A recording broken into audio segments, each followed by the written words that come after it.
नमस्कार दोस्तों, बायजूस आईएएस हिंदी में आप सभी का स्वागत है।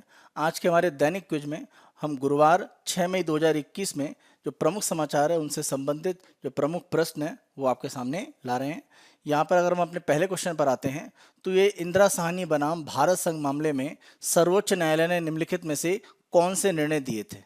तो अगर आप देखें तो वर्तमान में मराठा आरक्षण की स्थिति उसको लेकर जो सुप्रीम कोर्ट में केस चल रहा था और उसको अभी मराठा आरक्षण जो महाराष्ट्र में दिया गया है उसको रद्द करने का जो निर्णय आया है उसी के संबंध में इंदिरा साहनी बनाम भारत संघ का जो मामला है उसके बारे में चर्चा है। तो इसके तीनों पॉइंट देख लेते हैं। आर्थिक पिछड़ापन आरक्षण प्रदान करने का आधार नहीं है। दूसरा, आरक्षण केवल भर्ती के समय प्रदान किया जा सकता है, न कि पदोन्नति के समय। और तीसरा, अगर हम देखें किसी भी परिस्थिति में आरक्षण 50% से अधिक नहीं हो सकता है क्योंकि इसकी आवश्यकता प्रशासन में दक्षता सुनिश्चित करने के लिए थी। पहला पॉइंट अगर हम देखें तो इंदिरा साहनी का जो जजमेंट आया था सुप्रीम कोर्ट का, अगर हम 1992 की बात करें तो ये कहा गया था कि जो आर्थिक पिछड़ापन है वो रिजर्वेशन का एक आधार नहीं है। तो पहला पॉइंट आपका सही है। दूसरा, आरक्षण केवल भर्ती के समय प्रदान किया जा सकता है, न कि पदोन्नति के समय। तो अगर हम प्रमोशन की बात करें तो उसमें रिजर्वेशन को इंदिरा साहनी जजमेंट में मना किया गया। पदोन्नति के संबंध में सुप्रीम कोर्ट का जो निर्णय इस पर रोक लगा रहा था उसको एक तरह से निष्प्रभावी करने के लिए आगे चलकर कई संवैधानिक संशोधन किए गए। और अंतिम रूप में अगर हम देखें तो 2006 में सुप्रीम कोर्ट का नागराज केस में एक निर्णय आया और जिसमें प्रमोशन की अगर हम बात करें उसमें एक तरह से जो आरक्षण है उसको सही माना गया, लेकिन यहाँ पर कुछ शर्तें रख दी गई कि अगर ये शर्तें पालन की जाती हैं तभी एक तरह से हम मानेंगे कि ये आरक्षण जो प्रमोशन में पदोन्नति में दिया जा रहा है वो सही है। जब भी पदोन्नति में आरक्षण की बात की जा रही है तो वर्ग विशेष की अगर हम बात करें तो उसके पिछड़े होने को एक तरह से राज्य के द्वारा स्थापित किया जाएगा। दूसरा, एक तरह से देखें कि जो पदोन्नति का ये मामला है यहाँ पर ये ध्यान रखना पड़ेगा कि जिस रैंक पर पदोन्नति की जा रही है वहाँ पर अगर उस वर्ग का प्रतिनिधित्व तो अच्छा नहीं है तो ये किया जा सकता है। और तीसरा, ये कहा गया कि जो भी प्रशासनिक क्षमता है उसमें किसी तरह का प्रभाव नहीं पड़ना चाहिए, मतलब कार्य जो प्रशासन के द्वारा किए जा रहे हैं उस पर कोई अंतर नहीं आना चाहिए। अगर ये तीनों आधार स्वीकार हो जाते हैं तो पदोन्नति में आरक्षण दिया जा सकता है। और ये नागराज केस में एक तरह से जजमेंट आया था सुप्रीम कोर्ट का।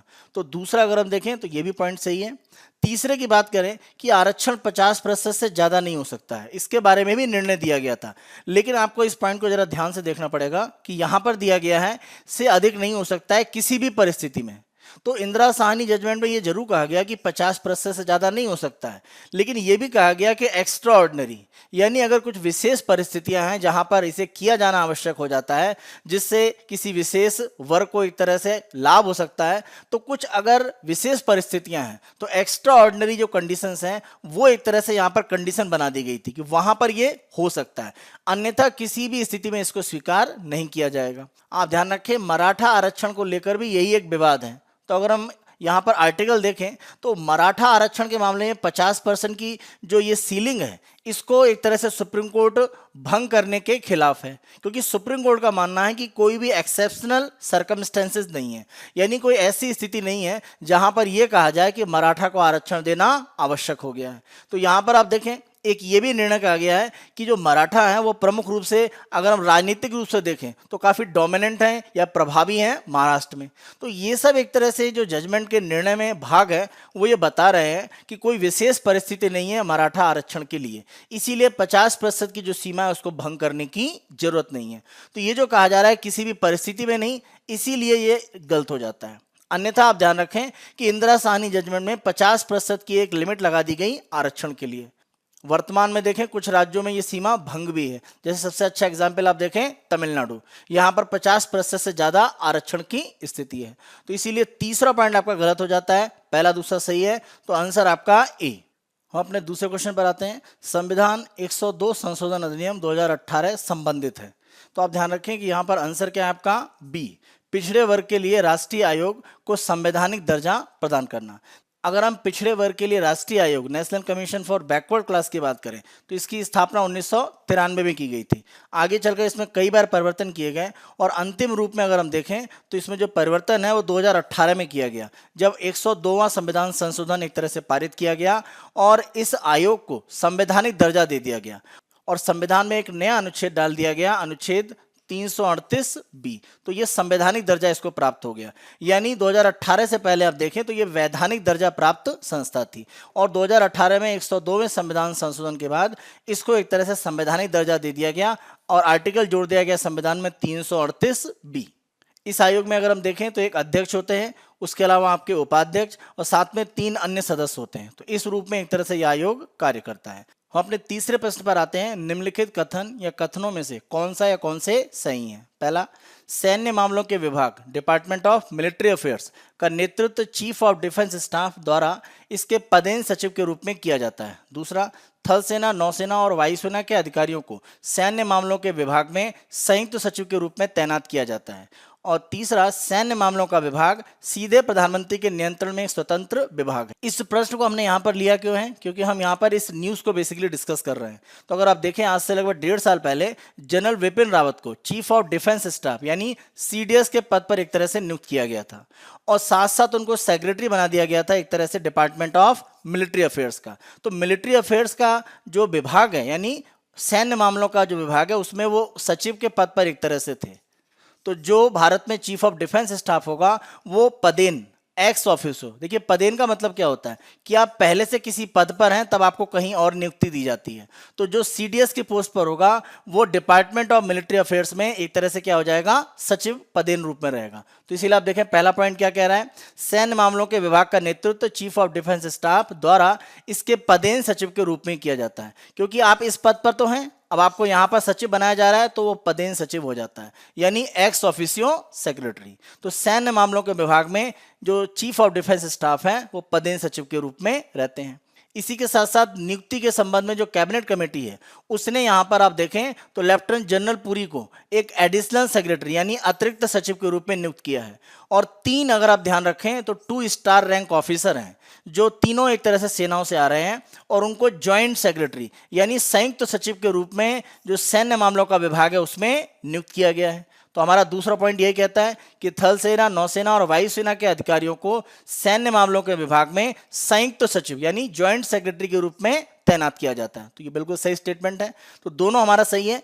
तीसरे के लिए आप ध्यान रखें, जब हम बात करते हैं एक तरह से अगर हम रक्षा मंत्रालय की बात करें, वर्तमान में अगर हम देखें तो भारत का जो रक्षा मंत्रालय है उसमें 5 विभाग काम करते हैं, यानी रक्षा विभाग एक तरह से काम करता है, इसी के साथ साथ रक्षा उत्पादन विभाग काम करता है, तीसरा रक्षा अनुसंधान तथा विकास विभाग, चौथा पूर्व सैनिकों के कल्याण का विभाग, और 5वां जो हम यहाँ पर अभी एक तरह से इसके बारे में डिस्कशन कर रहे हैं सैन्य मामलों का विभाग। तो ये 5 विभाग एक तरह से होते हैं। तो ये रक्षा मंत्रालय के अधीन है, न कि प्रधानमंत्री के सीधे नियंत्रण में। तो तीसरा यहाँ पर गलत हो जाता है, पहला दूसरा सही है, तो आंसर है आपका ए।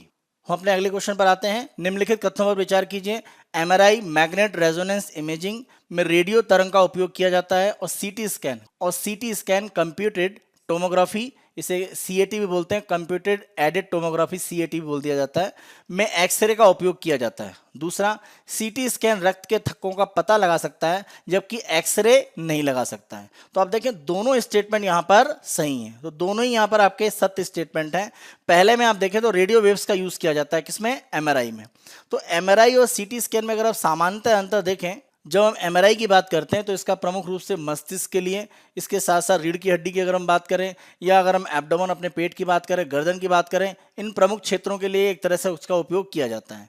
लेकिन अगर हम एक तरह से बात करें सीटी स्कैन, तो सीटी स्कैन का प्रमुख रूप से जो उपयोग है वो हम कह सकते हैं हमारे शरीर के अंदर जो सॉफ्ट टिश्यू यानी जो काफ़ी नरम एक तरह से कोशिकाएं होती हैं उनके एक तरह से या ऊतक होते हैं उनके अध्ययन के लिए किया जाता है। तो आप ध्यान रखें, सीटी स्कैन जो ब्लड के क्लॉट होते हैं उनका पता लगा सकता है, लेकिन एक्सरे एक तरह से इसके लगाने में सक्षम नहीं है। इस क्वेश्चन को यहाँ पर हमने लिया क्यों है कि कोविड-19 के समय एक कह सकते हैं कि चिकित्सीय विवाद एक तरह से आगे बढ़ रहा है। कोविड-19 में एक तरह से जो भी चेस्ट का स्कैन करने की बात चल रही है सीटी स्कैन के माध्यम से, उस पर एक तरह से विवाद है, क्योंकि ये सही रूप में उसको दिखा पाता है या नहीं पाता है इसके बारे में अभी कंफर्म नहीं है। तो इसीलिए सीटी स्कैन को बहुत अगर हम लगातार कराने की स्थिति में आते हैं तो माना जाता है कि इससे कैंसर जैसी स्थितियां भविष्य में पैदा हो सकती हैं। तो इसीलिए एक तरह से इसके ऊपर विवाद है कि सीटी स्कैन बिना डॉक्टर डॉक्टर की परमिशन के किसी के द्वारा न कराया जाए। डेली क्विज के अपने अगले भाग में आते हैं, जिसमें हम प्रारंभिक परीक्षा में विगत वर्षों में पूछे गए जो प्रश्न हैं उनको हम यहाँ पर चर्चा करते हैं।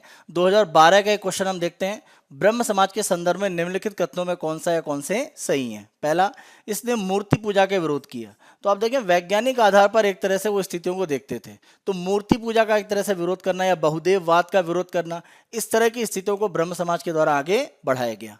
दूसरा, इसने धार्मिक ग्रंथों की व्याख्या के लिए एक पुरोहित वर्ग की आवश्यकता से इनकार किया।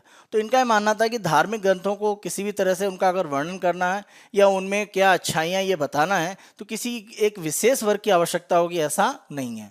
तो दूसरा पॉइंट भी यहाँ पर सही है। तीसरा, इसने इस सिद्धांत को लोकप्रिय बनाया कि वेद अकाट्य हैं। देखिए, वेद अकाट्य की बात करें तो जब भी हम वेद को बोल देते हैं कि इनके खिलाफ किसी भी तरह की बात नहीं हो सकती है या इसमें कुछ गलत नहीं कहा गया है, तो एक तरह से हम यहाँ पर जो भी धार्मिक ग्रंथ हैं उनकी एक तरह से जो अखंडता है उसको एक तरह से मान रहे हैं, जबकि ब्रह्म समाज वैज्ञानिक आधार पर एक तरह से बातों को आगे बढ़ाता था।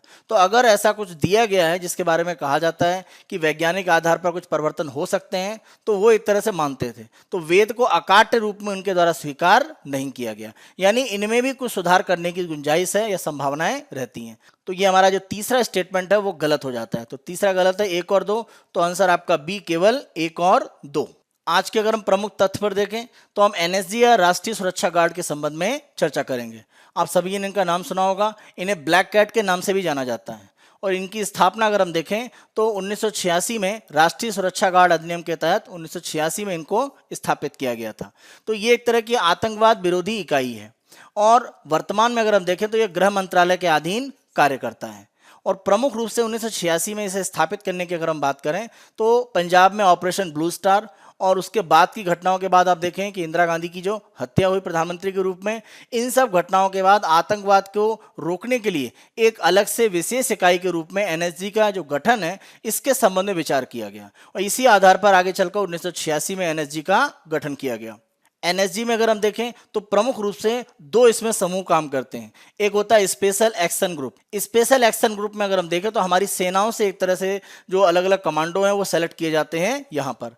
और दूसरा होता है स्पेशल रेंजर ग्रुप। अगर हम सीएपीएफ की एक तरह से बात करें तो इसमें प्रमुख रूप से आपका जैसे सीआरपीएफ है, सीआईएसएफ है या आपका आईटीबीपी है, एसएसबी है, इस तरह के जो सेंट्रल आर्म्ड पुलिस फोर्सेस हैं वहां से एक तरह से डेपुटेशन पर यहाँ पर जो भी कमांडो या व्यक्ति हैं उनको एनएसजी में लाया जाता है। और दूसरा राज्य पुलिस बल, तो राज्य पुलिस बल से भी डेपुटेशन में स्पेशल रेंजर ग्रुप में शामिल किया जाता है। प्रमुख रूप से इनके द्वारा आतंकवाद को एक तरह से रोकने के प्रयास में प्रमुख रूप से कार्रवाई की जाती है। ये हमारे 6 मई 2021 के डेली क्विज का भाग था। आने वाले समय में अन्य दिनों के डेली क्विज हम आपको इसी तरह से उपलब्ध कराते रहेंगे।